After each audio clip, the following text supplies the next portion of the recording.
Hi అండి, welcome to Amrutha daily journey. అందరూ ఎలా ఉండని అయితే చాలా బాగున్నానండి. సో ఈరోజు అయితే నేను మీకు తమిళనాడులో ఉన్న చిదంబరం టెంపుల్ని అయితే చూపిస్తానండి. సో మనమైతే చిదంబరం వచ్చేసాం. ఇది చిదంబరం అలా రోడ్డు మీద నుంచి ఇలా లోపలికి అయితే వస్తే మనకి ఇలా టెంపుల్ అయితే కనిపిస్తుంది. సో ఇక్కడ ఇవన్నీ కూడా స్టాల్స్లో ఎక్కువగా నటరాజస్వామి విగ్రహాలు ఉన్నాయి. అంటే స్వామి ఇక్కడ ఈ నటరాజస్వామి అవతారంలో ఇక్కడ కొలువై ఉన్నారని చెప్పి సో బయట అన్నీ కూడా మనకి స్టాల్స్లో ఎక్కువగా ఈ నటరాజస్వామి విగ్రహాలు అయితే మనకి కనిపిస్తున్నాయి. సో మీకు చూపిస్తాను నేను. అదిగోండి, అక్కడ నుంచి మనం ఇలా లోపలికి అయితే వచ్చామండి. సో ఇదంతా కూడా ఇలా దారి అంతా కూడా ఎండ తగలకుండా పైన ఇది వేసి ఉంచారు నీడ కోసం. ఇలా అంటే నడక దారిలోనే ఇలా నడుచుకుంటూ రావాలి కదండి లోపల వరకు. సో ఇదంతా కూడా చల్లగా ఉండడానికి ఎండాకాలంలో కదండి, సో అందుకే అలా వేసినట్టున్నారు మన ఎండాకాలంలో. సో ఇలా లోపలికి మనము ఎంటర్ అయిపోయామండి. టెంపుల్ లోపలికి అయితే ఎంటర్ అయితే మనకి ఇక్కడ ఈస్ట్ టవర్ గేట్ అని ఉందండి, తూర్పు ముఖద్వారం. ఇక్కడ మనకి ఎంట్రన్స్లో కుడివైపున వినాయక స్వామి టెంపుల్, అలాగే ఎడమ వైపున మురుగన్ టెంపుల్ ఉందండి. అంటే స్వామి ఆయన కుమారులు ఇద్దరు కూడా కుడివైపున ఒకరు, ఎడమ వైపున ఒకరు మనకి దర్శనం చేసుకుని అప్పుడు లోపలికి అయితే మనం ఎంటర్ అవ్వాలి. ఇది వచ్చి ఈస్ట్ టవర్ గేట్ అండి. సో దాదాపుగా ఈ గుడికి 9 దారులు ఉన్నాయండి.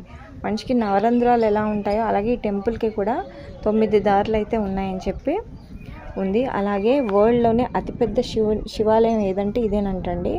అతిపెద్ద శివాలయం వరల్డ్లోనే ఇది మనకి తమిళనాడులో ఉంది, చిదంబరం. అలాగే ఈయన ఇక్కడ 3 అవతారాల్లో మనకి దర్శనం ఇస్తారు. ఒకటి నటరాజస్వామి, ఇంకొకటి స్ఫటికలింగం, చంద్రమౌళీశ్వర స్ఫటికలింగం. అలాగే లోపల మెయిన్ వచ్చి మనకి అక్కడ గోడ మీద ఒక చక్రం లాగా ఉంటుంది. అక్కడ దండలు, మారేడు దళాలు ఏవైతే బిల్వపత్రాలు ఉంటాయో బిల్వపత్రాలని అక్కడ దండలు తీసుకెళ్ళి అక్కడ పెట్టి మనకి ఆ తెర తీసి ఒక్కసారిగా చూపిస్తారు. అది మనం దర్శనం చేసుకోవాలి. ఆయన ఉన్నారని చెప్పి ఊహించుకుని మనం అక్కడ దర్శనం చేసుకోవాలంటే ఆయన అంతటా కూడా ఆయనే ఉన్నాడని చెప్పి ఒకటి. ఇక్కడ ఎలాంటి విగ్రహంలో ఆయన కొలువలేరండి, అదొకటి మనం తెలుసుకుని వెళ్ళాలి. ఇప్పుడు మనం లోపలికైతే ఎంటర్ అవుదామండి.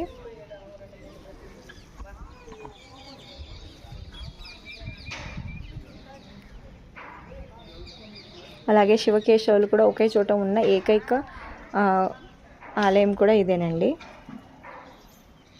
సో టెంపుల్ టైమింగ్స్ వచ్చి ఉదయం 6 గంటల నుంచి మధ్యాహ్నం 12 గంటల వరకు, అలాగే సాయంత్రం 5 నుంచి 10 గంటల వరకు టెంపుల్ టైమింగ్స్. సో ఇలా ఇటు మనకి కుడివైపున వినాయకుడు, అలాగే ఎడమ వైపున సుబ్రహ్మణ్యేశ్వర స్వామి టెంపుల్ మనం దర్శనం చేసుకున్న తర్వాత ఈ ఈస్ట్ టవర్ గేట్ ద్వారా మనం లోపలికి అయితే ఎంటర్ అవుదాం ఇప్పుడు. అలాగే గోపురం చూసారు కదండి, శిల్పాలన్నీ కూడా ఇవన్నీ కూడా అప్పట్లో పురాతనం, దాదాపు 2000 సంవత్సరాల పురాతన చరిత్ర ఉందండి ఈ ఆలయానికి. అప్పటి నుంచి ఇలా మెయింటైన్ చేస్తున్నారంటే నిజంగా చాలా బాగుందండి. సో మనం ఇలా లోపలికి వచ్చిన తర్వాత ఇదిగోండి మనకు లోపల చుట్టూరు కూడా ఇలా ఉంటుంది. లోపలికి ఎంటర్ అయిన తర్వాత ఇదిగోండి ఇది వచ్చి మండపం ఉంది ఇక్కడ. సో ఆ పక్కగా వెళ్తే మనకి అక్కడ కోనేరు ఉంది.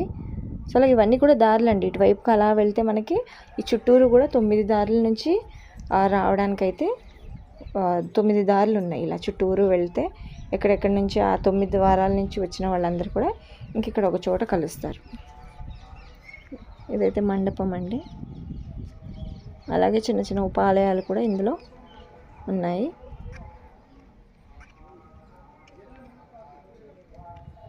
సో తాళాలు అయితే వేసేసి ఉన్నాయండి, పూజ చేసేసి వేసేసారు అనుకుంటా.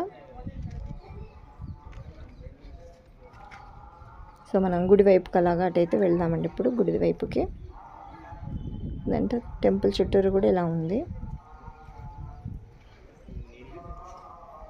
సో ఎక్కువ రష్ అయితే లేదండి, వచ్చి ప్రశాంతంగా వెళ్ళి దర్శనం తొందరగా అయిపోతుంది, చేసుకుని అయితే మనం వచ్చేయచ్చు.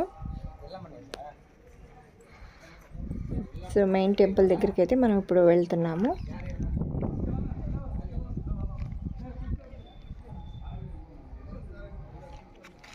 సో ప్రపంచంలోనే అతిపెద్ద శివాలయం అండి ఇది. చిదంబరంలో ఉన్న ఈ నటరాజ స్వామి టెంపుల్ ఏదైతే ఉందో వరల్డ్లోనే అతిపెద్ద శివాలయం.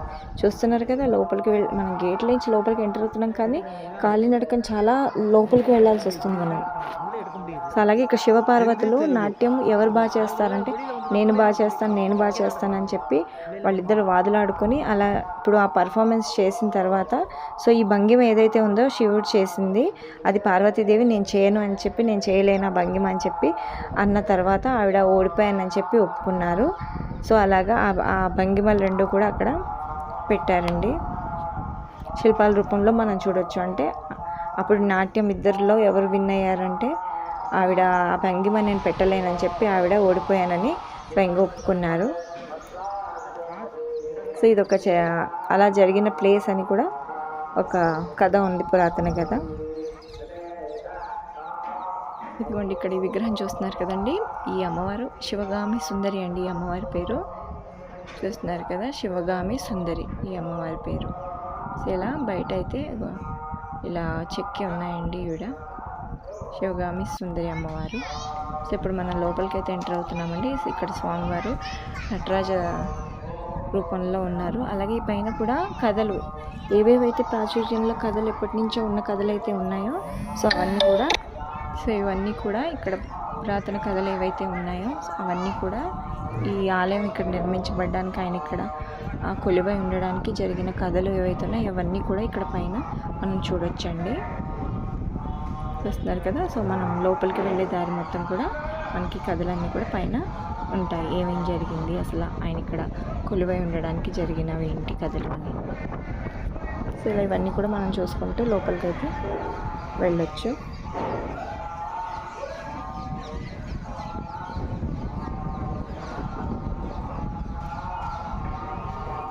చూస్తున్నారు కదండి, వీడియో నచ్చితే లైక్ చేయండి, షేర్ చేయండి, కమెంట్ చేయండి. కొత్తగా చూసేవారైతే సబ్స్క్రైబ్ చేసుకోండి. ఎప్పటికప్పుడు ఇలాంటి మంచి మంచి వీడియోలు పెట్టినప్పుడు మీకు నోటిఫికేషన్ అయితే వస్తుందండి.